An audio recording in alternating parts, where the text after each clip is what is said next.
पंकज, जलज आदि किस प्रकार के शब्द हैं? रूढ़ शब्द हैं, योग रूढ़ शब्द हैं, यौगिक शब्द हैं, मिश्रित शब्द हैं? यस, जल्दी बताएंगे कि पंकज, जलज आदि ये किस प्रकार के शब्द हैं? वेरी गुड, बहुत अच्छे आंसर आ रहे हैं। किस प्रकार के शब्द हैं? यानी कि योग रूढ़ शब्द है। सी इज आ करेक्ट आंसर। यानी कि पंकज, पंक माने मीन्स क्या होता है? पंक मीन्स होता है जैसे कि कीचड़, और जय मिस जन्मा। यानी कि पंक मिस क्या होता है? कीचड़, और प्लस जय मिस होता है जन्मा, यानी कि जो कीचड़ में जन्मा हो उसको क्या बोलेंगे? पंकज, अर्थात कलम यानी कि कमल। तो क्या हो जाएगा? योग रूढ़ शब्द। अधिकतर ये शब्द जो होते हैं, ये शब्द किसी दूसरे अर्थ में प्रयुक्त किए जाते हैं, तो वो शब्द योग रूढ़ शब्द कहलाते हैं। तो पंकज, जलज क्या है? ये योग रूढ़ शब्द है। ठीक है ना दोस्तों? तो नमस्कार मेरे बहन भाइयों, जय हिंद, वंदे मातरम करते हुए अपनी क्लास को करते हैं प्रारंभ। आज का जो हमारा वीडियो है ये सुपर टेट, यूपी टेट के लिए वेरी ही इंपॉर्टेंट सीरीज़ का हिंदी का लेके सीरीज़ आ गए हैं। और किसी ने कहा है अगर आप बहुत मुसीबतों से गुजर रहे हैं तो एक बात हमेशा याद रखना, सितारे कभी अंधेरों के बिना नहीं चमकते। यस दोस्तों, मेहनत करते रहिए और एक ना एक दिन सफलता आपको जरूर मिलेगी। करते हैं नेक्स्ट क्वेश्चन की बात। चलते हैं नेक्स्ट क्वेश्चन, ये रहा आपकी स्क्रीन पर। नेक्स्ट क्वेश्चन में क्या बोला है? नेक्स्ट क्वेश्चन में बोला है कि grass on other sides always looks the green का हिंदी अर्थ है। इसका हिंदी अर्थ क्या होगा ये आपको बताना है। दूर के ढोल सुहाने लगते हैं, पेड़ धरती को सुंदर बनाते हैं, परिवर्तन प्रकृति का नियम है, या जीवन मात्र ही संघर्षपूर्ण है। तो grass on the other sides always looks the green, इसका मतलब होता है कि दूर के ढोल सुहावने लगते हैं। कभी कभी क्या होता है, हमने देखा है परीक्षाओं में एक या दो क्वेश्चंस इंग्लिश का देकर हिंदी इसका ट्रांसलेशन पूछ लेता है, तो इसलिए क्वेश्चन हमने इसका ले लिया है। बिना स्टेट माइंड के बहुत अच्छी तरीके से अपने वीडियो को करते हैं पूरा, और बहुत अच्छे क्वेश्चनों का कलेक्शन लिया गया है, तो बने रहिए दोस्तों। चलते हैं नेक्स्ट क्वेश्चन। देखो ये रहा आपकी स्क्रीन पर, क्या बोला है। सारे क्वेश्चंस ऐसे हैं जो आए हुए हैं। देवनागरी लिपि का सर्वप्रथम प्रयोग कहाँ पर हुआ था? पाणिनि की कृत अष्टाध्यायी में, अपभ्रंश साहित्य में, अमीर खुसरो की पुस्तक में, या जयभट्ट के शिलालेख में? देवनागरी लिपि का सर्वप्रथम, वेरी इंपॉर्टेंट क्वेश्चन है, इसका स्क्रीनशॉट लेना मेरे प्यारे भाई बहनों कि क्या कह रहा है। देवनागरी लिपि का सर्वप्रथम प्रयोग कहाँ पर हुआ था? तो जल्दी बताएंगे, देवनागरी लिपि का सर्वप्रथम प्रयोग कहाँ पर हुआ था? वेरी गुड, कहाँ पर हुआ था? जल्दी बताएंगे। यस, जयभट्ट के शिलालेख में। कहाँ पर हुआ था? जयभट्ट के शिलालेख में, यानी कि डी अपना करेक्ट आंसर होगा। D is a correct answer होगा, जयभट्ट के शिलालेख में। यानी कि सबसे पहले इसमें क्या हुआ था, देवनागरी लिपि का सर्वप्रथम प्रयोग जो 8वीं सदी में, ये जो जयभट्ट थे गुजरात के क्या थे? राजा थे। गुजरात के राजा जो जयभट्ट थे, इनके शिलालेख में देखने को मिलता है हिंदी का देवनागरी लिपि का सर्वप्रथम प्रयोग। तो डी इज हमारा करेक्ट आंसर होगा, इसका स्क्रीनशॉट ले लें। चलते हैं नेक्स्ट क्वेश्चन में बात करते हैं। नेक्स्ट क्वेश्चन ये रहा आपकी स्क्रीन पर, क्या कह रहा है नेक्स्ट क्वेश्चन। सभी महाप्राण वर्णों वाला वर्ग है। अब महाप्राण वर्ण कौन कौन से होते हैं? महाप्राण होते हैं दूसरे और चौथा, यानी कि सेकंड और फोर्थ, ये जो होते हैं महाप्राण होते हैं। तो दूसरे में कौन कौन से आएंगे? का, खा, चलो, चा, छा, टा, ठा। तो इसमें कौन सा बताएंगे जल्दी? यस, माँ नहीं आ सकता है ना, ये नहीं आ रहा, और या धा ये भी नहीं है, और ता था दा ये नहीं है। तो क्या आएगा अपना? ए इज द करेक्ट आंसर। दूसरा चौथा है महाप्राण की ध्वनि होते हैं। दूसरा चौथा वर्ण जो होते हैं हमारे वर्ग के, दूसरे चौथे वर्ण जो होते हैं उसमें क्या है? का छोड़ के खा आ गया, चा छोड़ के छा आ गया, टा छोड़ के ठा आ गया। तो हमारा ये पूरी ही सीरीज कंप्लीट हो रही है इसी तरीके से। तो ए इज हमारा करेक्ट आंसर होगा। चलते हैं नेक्स्ट क्वेश्चन पर, स्क्रीनशॉट ले लेंगे, ये भी इंपॉर्टेंट है, यहाँ से क्वेश्चन आ जाते हैं। चलते हैं नेक्स्ट क्वेश्चन। देखो ये रहा आपकी स्क्रीन पर, क्या क्या है नेक्स्ट क्वेश्चन में। स्पर्श व्यंजन, कंठ ध्वनि, अघोष और महाप्राण। महाप्राण में आपको समझ में आ गई, दूसरा और चौथा, ठीक है, ये तो आपको समझ में आ गई। स्पर्श व्यंजन से सारे होते हैं। कंठ ध्वनि यानी कि वर्गीय वर्ग का पहला, यानी कि कचट तप का पहला वर्ण जो होगा का, खा, गा, गा, अंगा, ये जो होगा क्या? कंठ ध्वनि होगा। तो का, खा, गा घा तो सारे ही हैं, मतलब ये तो सारे कंठ ध्वनि भी हैं, स्पर्श व्यंजन भी है। बात आती है अघोष और यानी कि दूसरा। का तो होता है पहला, तो ये छोड़ दो। खा दूसरा, का खा चौथा। अब को रहा है अघोष। अघोष कौन सा होता है? एक होता है घोष, एक होता है अघोष। इसको घोष को सघोष भी बोलते हैं। घोष को क्या बोलते हैं? सघोष भी बोलते हैं। अब बताएंगे आपको कौन सा आंसर होगा जल्दी। Yes, very good. कौन सा होगा? सी इज अ करेक्ट आंसर, यानी खा।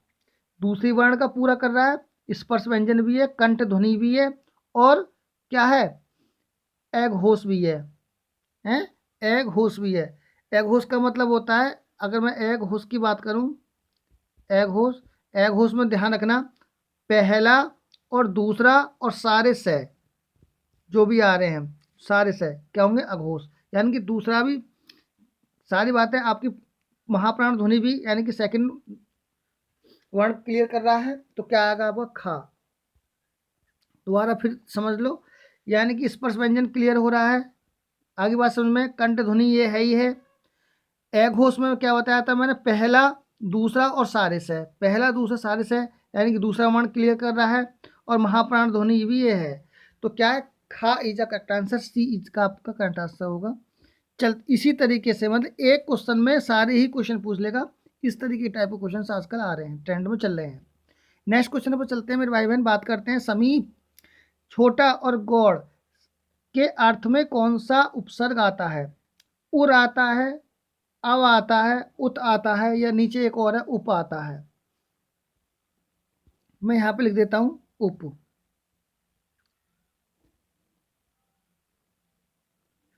अब बताएंगे आप, इस आपका आंसर कौन सा होगा? यानी कि समीप, छोटा और गौड़, इनके अर्थ में कौन सा उपसर्ग आएगा?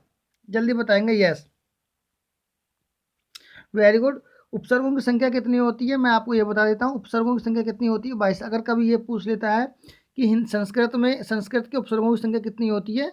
22। तो उप, ये संस्कृत के उपसर्ग हैं, तो क्या? उप, समीप, छोटा और गौड़, इस कौन सा होगा? डी इज आपका करेक्ट आंसर होगा।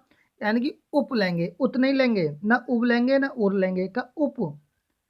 उप जो होता है गौड़ शब्द में लिया गया है, छोटा के समीप के अर्थ में आता है उप, उपसर्ग। चलते हैं नेक्स्ट क्वेश्चन में बात करते हैं। देखो नेक्स्ट क्वेश्चन ये रहा आपकी स्क्रीन पर। क्या बोला है नेक्स्ट क्वेश्चन में? मुझे बताओ कि तुम्हारा जन्म कब और कहाँ हुआ। वाक्य का भेद है, सरल वाक्य, संयुक्त वाक्य, आश्रित वाक्य, मिश्र वाक्य। Very important. कहाँ पर है कि मुझे बताओ, ये एक क्वेश्चन हर एक परीक्षा में एक क्वेश्चन ये आता है। तो ये आपको बताना है कि मिश्र वाक्य है, सरल वाक्य, संयुक्त वाक्य, कौन सा वाक्य है। यस, जब दो, यानी कि जब एक वाक्य दूसरा एक अधीन या आश्रित वाक्य दूसरा उपवाक्य हो, इसी कंडीशन में ध्यान रखेंगे मैं क्या बोल रहा हूँ, ध्यान रखो इस बात का। मैं ये कह रहा हूँ, जब किसी भी वाक्य के अंदर एक साधारण वाक्य दूसरा उपवाक्य या अधीन वाक्य हो, वहाँ पर उस चीज़ को क्या कहते हैं? मिश्र वाक्य। और कभी कभी इन चीज़ों को देख लेना, जी, जो की, इस तरीके के शब्दों से जो जुड़े होते हैं वो हमेशा मिश्र वाक्य ही कहलाते हैं। तो डी इज अपना करेक्ट आंसर होगा। अगला क्वेश्चन में बात करते हैं। नेक्स्ट क्वेश्चन ये रहा आपकी स्क्रीन पर। सर्प, मेंढक, सिंह, घोड़ा, बानर, हाथी आदि को समझाने वाला शब्द कौन सा है? पशु है, हरि है, शिव है, या कपिस है? तो सर्प, मेंढक, सिंह और घोड़ा, बानर आदि को समझाने वाला जो शब्द होगा वो किसके रूप में? ये सब हरि के रूप है। किसके हैं? हरि, यानी कि सी इज अ करेक्ट आंसर होगा। सिंह, मेंढक, सिंह, सर्प, बानर, हाथी और इन सबको करने वाला कौन है? ये है सी। चलते हैं नेक्स्ट क्वेश्चन पर बात करते हैं। देखो नेक्स्ट क्वेश्चन ये रहा आपकी स्क्रीन पर। दांत काटी रोटी का अर्थ क्या है? गहरी दोस्ती, गहरी दुश्मनी, प्रतिवाद करना, पीछे पड़ना। तो इसमें कोई ज़्यादा बड़ी बात नहीं करना। क्या है? गहरी दोस्ती। दांत काटी रोटी का मतलब होता है गहरी दोस्ती, यानी ए इज अ करेक्ट आंसर होगा। चलते हैं नेक्स्ट क्वेश्चन पर बात करते हैं। नेक्स्ट क्वेश्चन देखो ये रहा आपकी स्क्रीन पर। क्या कहा है नेक्स्ट क्वेश्चन में? अर्चना अत्यंत सुंदर है, रेखांकित पद का भेद बताइए। यानी कि अर्चना कैसी है, सुंदर भी है, पर कैसी सुंदर है, अत्यंत सुंदर है। हैं तो क्या है विशेषण, विशेषण तो सुंदर है ओनली, तो विशेषण तो इसमें है नहीं। बात आती है विशेष विशेषण, विशेष विशेषण की अभी बात ही नहीं है, पूछ ही नहीं है। क्या कह रहा है, रेखांकित पद क्या आता है इसमें, पहले मैं आपको ये बता दूं, रेखांकित पद है इसमें अत्यंत। तो क्या है, देखो विशेषण तो है नहीं, विशेष विशेष की बात ही नहीं करा, जब अत्यंत पर इन्होंने क्या लगा दिया, रेखांकित पद कर दिया। अब आता है सविशेषण, सविशेषण होता नहीं, तो क्या है इसका प्रविशेषण, यानी कि जो विशेषण की भी विशेषता बताएगा उसको क्या बोलेंगे, प्रविशेषण बोला जाता है। ठीक है, समझ में बात आ गई, क्या बोला जाएगा इसको, प्रविशेषण। यानी कि प्रविशेषण क्या है, अर्चना अत्यंत सुंदर है। यहाँ पर अर्चना शब्द क्या है, अर्चना शब्द क्या है, अर्चना शब्द एक संज्ञा, क्या है अर्चना शब्द, अर्चना शब्द क्या है, संज्ञा, अर्चना शब्द दे दिया एक संज्ञा। अब इसमें क्या है, आगे बोला है कि अर्चना शब्द जिसकी अब विशेषता क्या है उसकी सुंदर है ना, विशेषता क्या है इसकी, सुंदर, अर्चना सुंदर है। तो अर्चना क्या हो गया, अर्चना हो गया विशेष्य। मैं आपको ये बताता हूँ क्या हो गया, विशेष्य। अर्चना क्या है, जिसकी सुंदरता बताई जाए वो क्या है, विशेष्य। और जिसके बारे में अत्यंत क्या बताया जाए, तो क्या है, अर्चना क्या है, विशेष है, और सुंदर क्या है, उसकी विशेषता, है ना, इनकी विशेषण ध्यान रखेंगे। जिसके बारे में जिसकी विशेषता बताई जाती है वो विशेष है, और जिसकी विशेषता के बारे में बताया जाता है वो विशेष है, और जिसकी विशेषता, जिस चीज़ की विशेषता बताई जाती है वो विशेषण होता है, यानी कि सुंदर। चलते हैं नेक्स्ट क्वेश्चन पर बात करते हैं, तो हमारा जो आंसर होगा वो होगा प्रविशेषण। ठीक है, नेक्स्ट क्वेश्चन में बात करते हैं। क्वेश्चन ये रहा आपकी स्क्रीन पर, निम्नलिखित में से तत्सम शब्द कौन सा है, शिखा, रात, चंदा या बात। तत्सम शब्द, यहाँ से भी क्वेश्चन इस तरीके के आ जाते हैं। तो रात का रजनी होता है, चंदा का चंद्रमा होता है, बात का नहीं, क्या है शिखा, यानी कि शिखा क्या है हमारा, ए इज अ करेक्ट आंसर होगा, ए इज अ शिखा क्या है, तत्सम शब्द है। नेक्स्ट क्वेश्चन पर चलते हैं। देखो नेक्स्ट क्वेश्चन ये रहा आपकी स्क्रीन पर, क्या बोला है, सोना का पर्यायवाची शब्द है, क्या है, पन्नग नहीं, चित्ताकर्षक बिल्कुल भी नहीं, ललित या जातरूप, जातरूप, वेरी गुड। सोने का पर्यायवाची शब्द है जातरूप, क्या है, जातरूप, यानी कि डी इज करेक्ट आंसर होगा, क्या है इसका, जात रूप, वेरी गुड। और सोने के कौन कौन से पर्यायवाची होते हैं, जैसे कि अगर मैं बात करूं, स्वर्ण भी इसका ही है, आपको पता है क्या है, स्वर्ण भी इसका ही है, स्वर्ण भी सुंदर इसी का होता है, किसका, कंचन, सोने का ये कंचन। और हारण, हार पहनते तो हारण, हिरण्य, ये सब किसके हैं, सोने के ही पर्यायवाची हैं। चलते हैं नेक्स्ट क्वेश्चन में बात करते हैं। नेक्स्ट क्वेश्चन ये रहा आपकी स्क्रीन पर, क्या कह रहा है, निम्न विकल्पों में से एक सही विकल्प को छांटना है।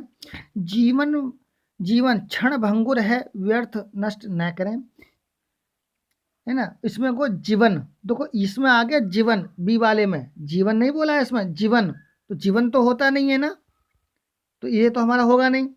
जीवन क्षण भंगूर, देखो इसमें है भंगूर, तो भंगूर का मतलब नहीं होता, जीवन क्षण, क्षण गलत लिखा हुआ है, तो हमारा जो होगा ए इज करेक्ट आंसर होगा, जीवन क्षण भंगुर है, व्यर्थ नष्ट ना करें, तो ए अपना करेक्ट आंसर होगा।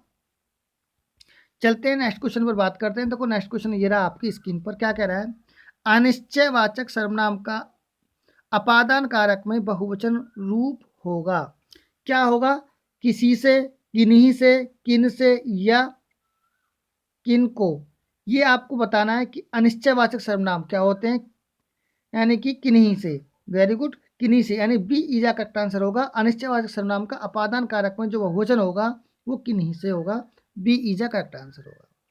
चलते हैं नेक्स्ट क्वेश्चन में बात करते हैं। देखो नेक्स्ट क्वेश्चन ये रहा आपकी स्क्रीन, प्रत्याशा शब्द में उपसर्ग है, प्रति प्लस आशा, क्या बोलेंगे, प्रति प्लस आशा, तो सी इज करेक्ट आंसर होगा। आशा मूल शब्द है, प्रति लगा हुआ है, उपसर्ग, तो क्या हो गया, प्रति आशा, तो सी अपना करेक्ट आंसर हो जाएगा। चलते हैं नेक्स्ट क्वेश्चन में बात करते हैं। नेक्स्ट क्वेश्चन ये रहा आपकी स्क्रीन पर, यदि सभी राज्य सरकारें, यदि सभी राज्य सरकारों को कोई एक पत्र, यदि कोई राज्य सरकारों को कोई एक पत्र भेजा गया हो तो उसे क्या कहते हैं? सूचना कहते हैं, आज्ञा पत्र कहते हैं, परिपत्र कहते हैं, अधिसूचना कहते हैं।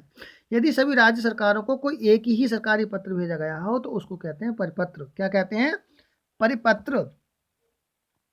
ध्यान रखेंगे, क्या बोलेंगे? परिपत्र बोलते हैं। B is the correct answer. कई बार इस तरह के इस क्वेश्चन आ गए हैं, इसको स्क्रीनशॉट लेके इंपोर्टेंट की सीरीज में रख लो। यानी कि सभी राज्य सरकारों को कोई एक ही सरकारी पत्र को भेजा गया हो तो उसको बोलते हैं हम परिपत्र। नेक्स्ट क्वेश्चन पर चलते हैं। देखो नेक्स्ट क्वेश्चन ये रहा आपकी स्क्रीन पर। धूसर का पर्यायवाची शब्द होगा खनक, बेसर, सदन या गजनवद। क्या होगा जल्दी बताएंगे। धूसर का पर्यायवाची शब्द कौन सा है? यस,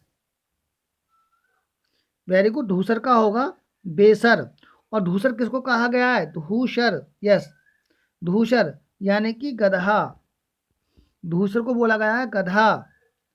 चक्रीवान, क्या? चक्रीवान। गधा को ही बोला गया है चक्रीवान। गर्दभ, क्या बोला गया है? गर्दभ। और गधा, ये था गधा, गधा, गर्दभ, चक्रीवान, ये सब। और बेसर, धूसर, किसके हैं ये हैं गधा के पर्यायवाची। सही है, जल्दी से स्क्रीन शॉट ले लो। सी इज अपना करेक्ट आंसर हो जाएगा। चलते हैं नेक्स्ट क्वेश्चन में बात करते हैं। नेक्स्ट क्वेश्चन ये रहा आपकी स्क्रीन पर। यदि आपको अपने मित्र को पत्र लिखना पड़े तो संबोधन में क्या लिखेंगे? महोदय नहीं लिखते। पूजनीय अपने बड़ों को लिखते हैं। आदरणीय भी अपने बड़ों को लिखा जाता है। तो प्रिय मित्र, क्या लिखेंगे?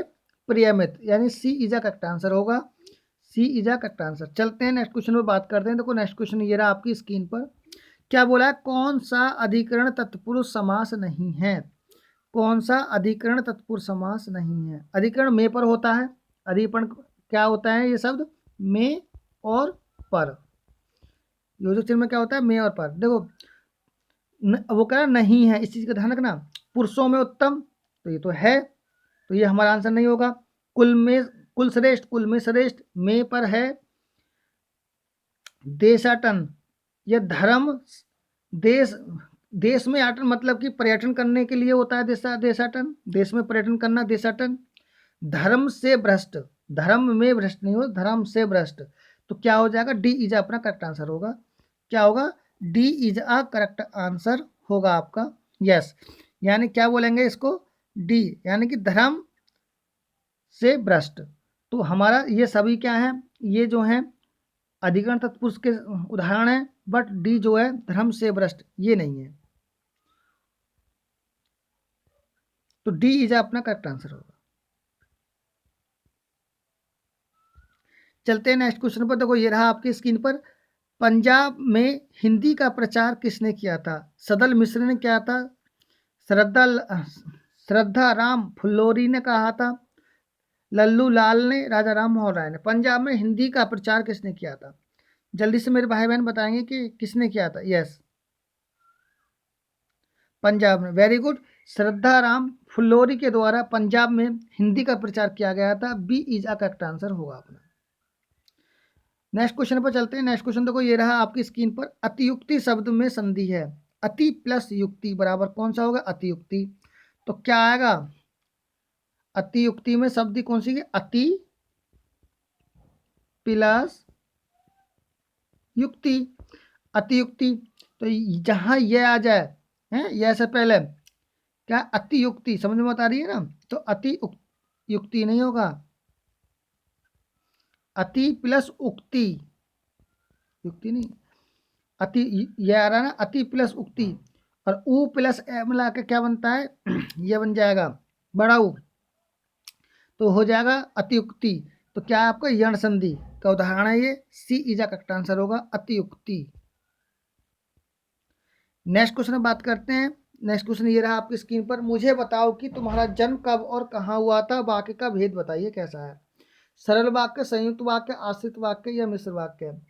कि मुझे बताओ कि तुम्हारा जन्म कब और कहाँ हुआ था। देखो की से जुड़ गया शब्द ये। जब की से मैंने बताया मिश्रा, यानी कि मिश्र है ना, की, जो की, क्योंकि, इस तरीके के जो की शब्द आ जाएंगे तो वो हो जाएगा आपका मिश्र वाक्य। चलते हैं। देखो नेक्स्ट क्वेश्चन ये रहा आपकी स्क्रीन पर। सर्प, मेंढक, घोड़ा, ये मैंने बता ही दिया था आपको, हरी के हैं। चलते हैं नेक्स्ट क्वेश्चन। देखो ये है अर्चना, भी हो गया था। अर्चना का क्या आया था अपना? प्रविशेषण आया था, इसके डबल टाइप हो गए हैं, ये भी हो गया था, सोना भी हो गया था, और ये है। देखो नेक्स्ट क्वेश्चन, बहुत इंपॉर्टेंट क्वेश्चन है। लज्जा किस लेखक लेखिका की कृति है? लज्जा तस्लीमा नसरीन की है, कन्हैया लाल की है, यशपाल की है, जैनेन्द्र की है? लज्जा, लज्जा किसकी है? वेरी गुड, बहुत अच्छा आंसर है, इसका स्क्रीनशॉट ले लेंगे। तस्लीमा नसरीन की है लज्जा। लज्जा जो पुस्तक है वो किसकी है? कृति है, सॉरी, किसकी है ये? तस्लीमा नसरीन की है। ए इज आपका करेक्ट आंसर होगा। चलते हैं, देखो नेक्स्ट क्वेश्चन में ये रहा आपके स्क्रीन पर। तेज गर्मी में चलने के कारण वह क्या गया? सही विकल्प का चयन करके रिक्त स्थान कब करना है? यानी कि तेज गर्मी में चलने के कारण वह निश्चेत हो गया, मृत हो गया है, निर्जीव हो गया, अचेतन हो गया। तो तेज गर्मी में चलने के कारण वह क्या हो गया? चेतन। निश्चेतन का मतलब कोई चेतना ही नहीं, तो चेतन और मृतक तो एक सी बात आ गई, ये तो है नहीं। निर्जीव भी एक सी बात आ गई। अचेतन यानी कि जो चेतना थी उसमें उसमें जीवन तो है, पर अचेतन, थोड़ी देर के लिए वो मूर्छा कि उसमें आ गया, अचेतन हो गया, है ना। तो ये तो तीनों शब्द एक सही भाव प्रकट कर रहे हैं, पर डी नहीं कर रहा है, अचेतन। यानी तेज गर्मी में चलने के कारण वह क्या हो गया? अचेतन हो गया। तो अपना होगा D is a correct answer. चलते हैं, देखो नेक्स्ट क्वेश्चन पर बात करते हैं। नेक्स्ट क्वेश्चन ये रहा आपकी स्क्रीन पर, क्या कहा गया है नेक्स्ट क्वेश्चन में? नेक्स्ट क्वेश्चन में कह रहा है कई दर्शक गण किस विशेषण का उदाहरण है? कई दर्शक गण, बात आ रही है कई दर्शक गण। अब इसमें किस चीज का उदाहरण है कई दर्शक गण? निश्चयवाचक संख्या, निश्चय निश्चित संख्यावाचक विशेषण है, अनिश्चित संख्यावाचक विशेषण, निश्चित परिणाम, परिणाम की तो बात ही नहीं है, अनिश्चित परिमाणवाचक, ये दोनों एक से दे दिए, तो ये तो है नहीं। अब इन दोनों में से आपको बताना है कि इसमें क्या है। कई दर्शक गण, निश्चित, निश्चित तो है नहीं, अनिश्चित संख्यावाचक, very good, B is a correct answer होगा, अनिश्चित संख्यावाचक विशेषण है। नेक्स्ट क्वेश्चन ये रहा आपकी स्क्रीन पर, क्या बोला? कदाचित शाम तक वो वापस आ जाएगा, वाक्य में प्रयुक्त काल को पहचानेंगे। कैसे पहचानेंगे? सामान्य भविष्यत काल है, संदिग्ध वर्तमान काल है, संदिग्ध भूतकाल है, ये संभाव्य भविष्य काल है। वापस आ जाएगा, क्या है? वेरी गुड, बहुत अच्छा आंसर आ रहा है आपका मेरे भाई बहन, बहुत अच्छा आंसर दे रहे हैं। संभाव्य भविष्यत काल, वेरी गुड। कदाचित शाम तक वो वापस आ जाएगा, संभावना व्यक्त की जा रही है, क्या है? संभाव्य भविष्यत काल, D is a correct answer है अपना। चलते हैं नेक्स्ट क्वेश्चन पर बात करते हैं। देखो नेक्स्ट क्वेश्चन ये रहा आपकी स्क्रीन पर, ये होगी सीरीज कंप्लीट। तो बताएंगे मेरे भाई बहन आपका स्कोर कितना रहा, कमेंट बॉक्स में कमेंट करेंगे। और आज की जो सीरीज मैंने इसीलिए मतलब और ऑप्शनों को टच नहीं करा था, ये सिर्फ एक क्विक टेस्ट था इसलिए। ना तो आपको पता है हर एक मेरी जो वीडियोस हैं आप देखना, हर एक क्वेश्चनों को बहुत विस्तार से पूरा एक ऐसा समझो आपको नोट्स ही बनवाए हैं। आज का क्विक टेस्ट था इसलिए मैंने आपको, और ज़्यादा जो ऑप्शन थे वो मैंने हिट नहीं करे हैं। तो नमस्कार करते हुए, आपके माता पिता को चरणों स्पर्श करते हुए मैं अपनी वीडियो करता हूँ close. Thanks my love, my watching video.